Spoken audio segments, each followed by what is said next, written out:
米大リーグの球団幹部や代理人が集まり、アリゾナ州スコッツデールで行われていたゼネラルマネージャー会議が9日に全日程を終了しました。今会議ではエンゼルスからフリーエージェントになった大谷翔平や、プロ野球オリックスから移籍を目指す山本由伸が話題の中心で、水面下で情報交換や交渉の下地を整えたとみられます。現地記者の情報では、ドジャース、ジャイアンツ、マリナーズが積極的に獲得に動くと見られており、エンゼルス残留の可能性も含め、争奪レースのフロントランナーとして4チームが挙げられています。そんな中、MLB ネットワークの番組、ハイヒートでは、お騒がせ司会者で有名なクリス・マッドドッグ・ルッソ氏が、大谷の移籍先について、ジャイアンツが一番有力だ。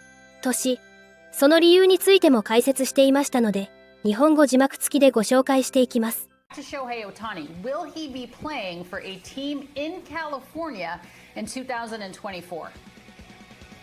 A lot of people think, I know Pedro thinks it, a lot of people think the Red Sox. Red Sox need to show their fan base that they're committed to winning via payroll. They have obviously a new vice president of baseball operations. I don't know enough about Ohtani. He never tells us anything.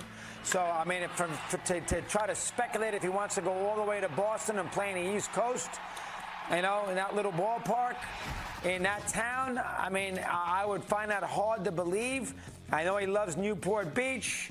I would still opt to think West Coast. So I'm going to say Giants. I don't buy the idea he doesn't like the ballpark, hasn't hit there. Giants have as much of a way to do this as the Red Sox do. I'll say, end of the day, he stays in the West Coast. I would have said the Angels if they finished better, but I'll say at the end of the day, he stays in the West Coast. I'll say San Francisco. All right, so if he's going to be in California, we know it's not going to be the Athletics. He's probably not going to stay with the Angels. Again, the Red Sox need pitching, and he can't pitch this upcoming year, right? He can only serve as the DH. I wouldn't be surprised if he went to the Giants because I do think the Giants need to make a splash, but so far people think the front runner is the Los Angeles Dodgers. That remains to be seen. また、ニューヨークメッツの公式テレビ番組 SNY では、大谷争奪戦について、野球界で最も財政に余裕のあるオーナーたちのマネーゲームだ。と表現し、大谷獲得によって生じるリスクについても解説していましたので、こちらも日本語字幕付きでご紹介していきます。So what do you say right now? We kick the tires on Shohei Ohtani. It's presented by Duncan. Let's begin with you on this, Anthony. We heard what David Stearns had to say in our last segment. How involved do you expect the Mets to be when it comes to their pursuit of the top free agent on the market? Well, look, Gary, it's the best player in baseball. Yes, by far. By far. He's a free agent. And it is the richest owner in baseball with the game's biggest payroll. So, yes, of course, there is a chance that the Mets go all in on Shohei Ohtani here, outbid the competition, get the player. But I would certainly say that's far, far, far from a sure thing for a couple of reasons. One, let's remember the lesson we just learned with Craig Counsell. The guy has to want to come here, first of all. There's a lot of questions about that, about Ohtani wanting to come to the East Coast at all. He may well just want to stay in California. Two, guys, just because you can afford the player, as David Stearns just said, doesn't mean that he fits perfectly for you. This is a big risk for any team that takes on Shohei Ohtani. I understand how good the guy is. He's obviously one of the best hitters in the game, if not the best, one of the best pitchers in the game, if not the best. But when you're talking about long term, projecting out an 8, 9, 10-year contract at what? Close, perhaps $500 million or more. That is a massive risk. Does David Stearns, in his first big move as Mets manager, want to tie up essentially his entire legacy in this one player?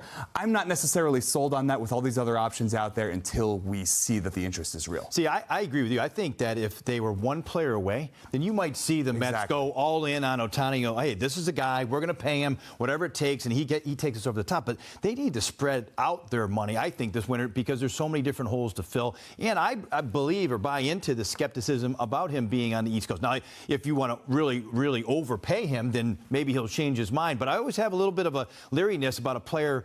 If there's any hesitation to come to the East Coast, then I think you should be concerned, especially that type of money. So for me, I think they'll end up going in on him, but kind of like what they did with Counsell. They didn't go all in on him.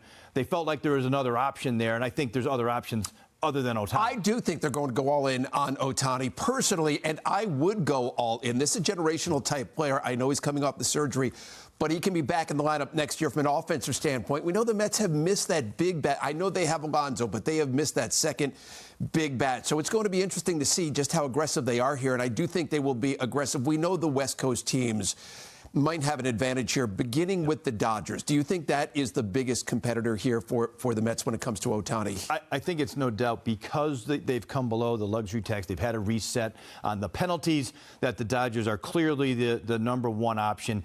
You know, Ohtani has said it without saying it, too. I mean, he wants to go to a place that's winning or has won. And Dodgers, you know, it's hard to find anyone that's better than winning than the Dodgers so far, at least in the NL West. And so I think they're number one. I think a close second are the Giants. The Giants have wanted to spend money over the last couple seasons. They missed out on Harper. They missed out on Judge. They've been, feels like they have money burning in their pocket. So I think they're another one. The other one that I've heard more recently at the World Series was the Texas Rangers. Now that they have won, their owner doesn't care about the luxury tax. He has a ton of money. They're looking to go ahead and repeat. He's been in the West. They've been, they've competed against him. So that's a sleeper team out there that I would take a look at as well. また、大谷との再契約を狙うエンゼルスも、マネーゲームから降りない姿勢を見せています。ペリー・ミナシアン GM は、日本時間8日に開幕した GM ミーティングの会場で、日米の報道陣に対応、FA 史上最大の目玉である大谷について、我々のプラン通りに進めていく。と交渉を継続すると明かしました。700億円規模の史上最高契約額が見込まれる大谷と再契約に至れば、贅沢税の支払い基準額、約357億円を超過する可能性もありますが、同 GM は、チームにとって正しい選択であれば、オーナー側は贅沢税の支払いも辞さない。と強調。地元メディアなどによれば、リアル二刀流の実質1年目だった2021年以降、球団の利益は年々増加。全世界から注目を集める大谷のおかげで今季、スポンサー収入だけで50億円近い利益を得たと言われています。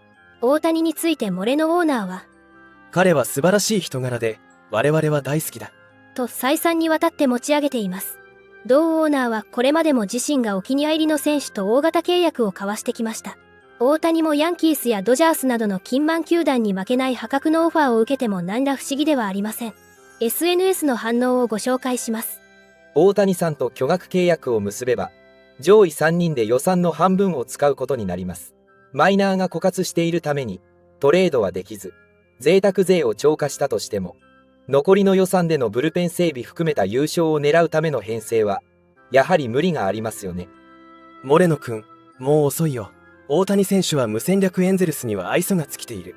言葉にはしないが6年間のご奉公で恩義は返したよねと思っている。球団とファンに利益とエンタメ性で十分に還元したから。